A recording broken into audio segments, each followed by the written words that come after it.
tiaklafimafina anzay tonga izy fanahy maso toy masolahikony tambaky voalohany teo famidalana soatimole mitoyante ary mahaleta amizany na mifotoana ny fifotoana mamisia manana mamosy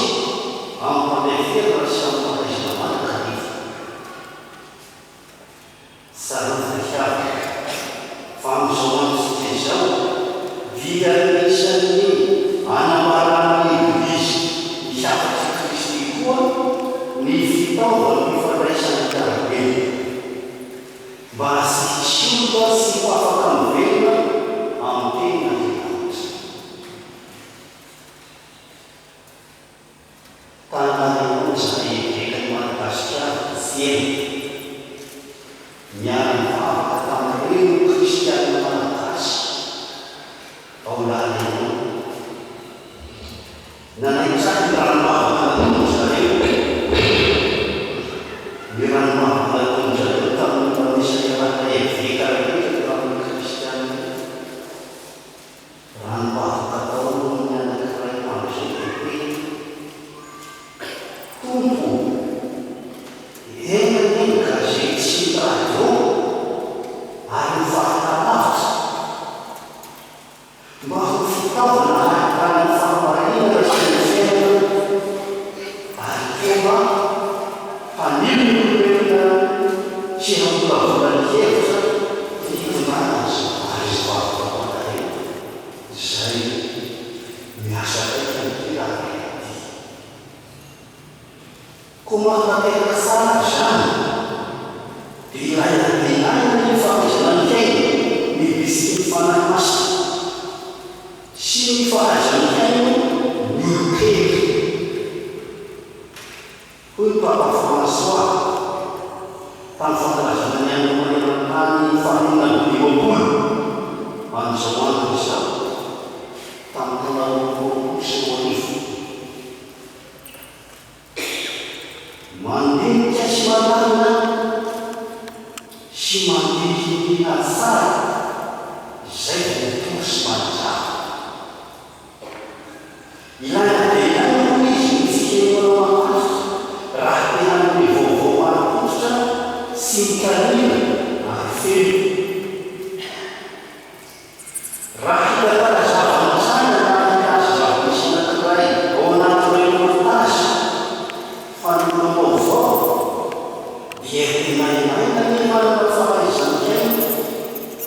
mba ho vonona hianto ary vonona hiovantoetra sy hanovany hevitra efa tao manompanotena anapelika hanovany hevitrytena zay fiainako araka izay anentanany masolahizako apôstôly hoe aoka misy tsirairay azon'olonkaina fa tsy mahaitaitena fihesika voalohany manehoan'ny fitiavanamana ny fanomezana fotoana nahiakoana hihainoany ry kristiana hafa mihaino isan'andro raha no apokany fantatra tsy masinana anisan'ny fantanarana misy atrany manirady ity ka hatramin'izao fahavolana izao dia ny penitomo hitantarana ny masina ny fampianarana ny eveka indrindra ny fampianarana mataina avy amin'ny famamaina pastoraly any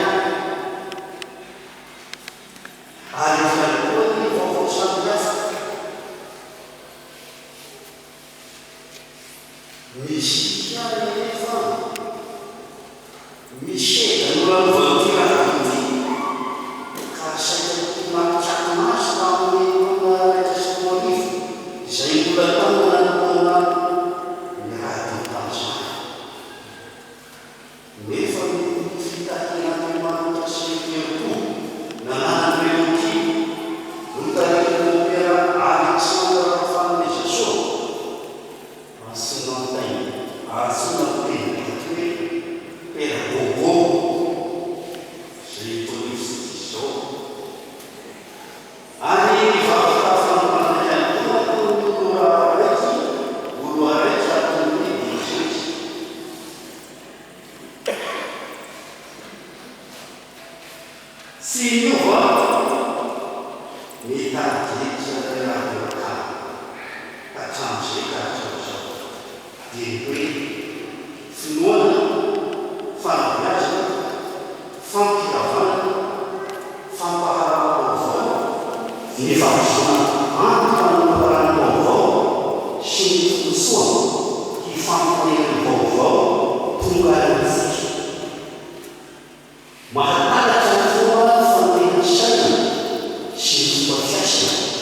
Sicher,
misy mba expérience kely natao manko. Misy tamin'ny nampianatra tany amin'ny grand séminaire dia nanome sujet de dissertation ho an'ny séminariste